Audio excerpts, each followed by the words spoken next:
So what's going on everybody, my name is Shubham Kejriwal and today in this video we're going to talk about the Xiaomi Redmi Note 4 which the company Xiaomi has just launched back in China, and we're going to talk about some of the specifications of that device and my personal impressions about how the device is going to work in the Indian market or the global market for the company.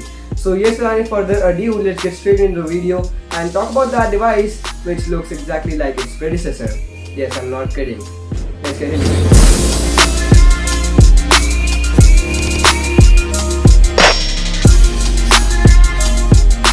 Let's talk about the design and the looks itself. And as I already told, this device right here, the Redmi Note 3, is not exact copy, but almost the exact copy of the Redmi Note 4. So again, the device is from the same company, so calling it a copy wouldn't be very justified. But what I want to tell is that this device is pretty much what the Redmi Note 4 actually looks like. So just take a look at this device, just glance at it, and you will actually take a look at what the Redmi Note 4 is supposed to be like.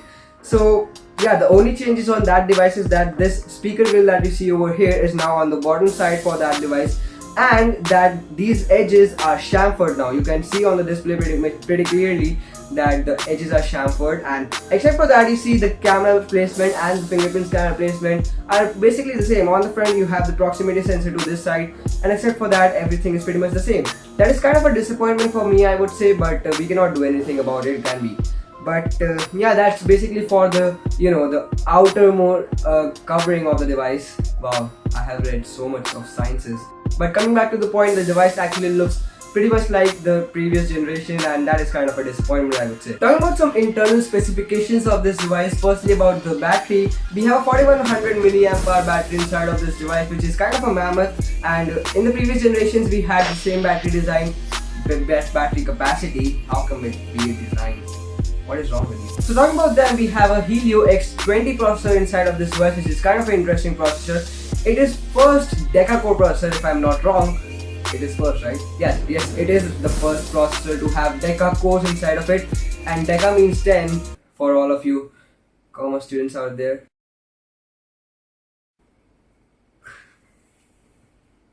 But yes, we have 10 cores, and 2 of them would be A72 cores, which is a really very powerful core, by the way, and the 8 of them would be A53 cores, which are again kind of a very powerful cores when combined together. So that is again a very nice thing, and overall the X20 processor is a really very interesting processor to be talking about. I hope that this doesn't mean that the device overheats and that it actually manages the performance really very nicely. So yes, the deca core is actually a very nice move for the company, and I would say that this is really very nice. So the performance shouldn't be a great of an issue, and also the device comes in 2 variants, basically the 2GB RAM model and the 3GB RAM model as the predecessor.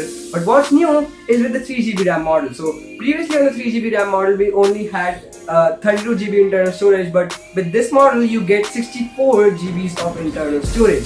That's again really nice because of the fact that you also get a hybrid SIM slot. That means you can also expand storage via micro SD card if you want. So that is kind of an incredible deal out there. 3GB RAM, 64GB internal storage, and an extra expandable memory. So that's again a really nice deal. Talking about the lower end variant 2GB RAM model, don't even consider buying it, because MIUI running on any device does mean that you don't have any RAM management for the 2GB RAM model at least. What am I even saying? But yes, you shouldn't consider buying the 2GB RAM model. Right now, you should just take it in mind that you should not buy the 2GB RAM model, because I have the 2GB RAM model of this Redmi Note 3 and I'm really very upset why I bought this thing. So yes, don't even consider buying the 2GB RAM model. Some more basic things about a device in today's world is actually present in that device, and that's like you have an IR blaster. We had that on the previous generation. We have a fingerprint scanner, which we also had on the previous generations, but we have a USB Type-C port on this device, which is again a very interesting thing. I feel like Xiaomi is trying to compete with Le Echo on this point. Like the Le Echo's Le 2 has almost the same specifications, and of course the China version has the X20 processor to be exact. It has a shut up. It also has a USB Type-C port, which cannot be taken as a big competition kind of a thing, but again, you get my point, right? They're trying to copy Le Echo on the part of the Le Echo Le 2, and that's what I guess they are doing. Talking about the camera sensor, by the way, we have a 13 megapixel sensor at the back of that device.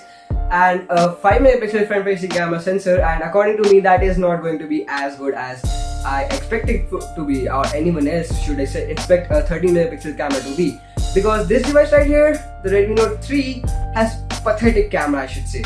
And the same camera sensor according to me is being used on the Redmi Note 4, so don't expect at all from the camera side of the Redmi Note 4, and that is not going to be a very good thing. The video recordings, the slow motion recordings, oh my god, they are pathetic, and the camera quality isn't as good at all, so don't consider buying this device if you are having a camera perspective of a device. One interesting thing which I forgot to mention in the looks design section is that the top and the bottom part of that device wouldn't be coming in plastic as we had on the Redmi Note 3.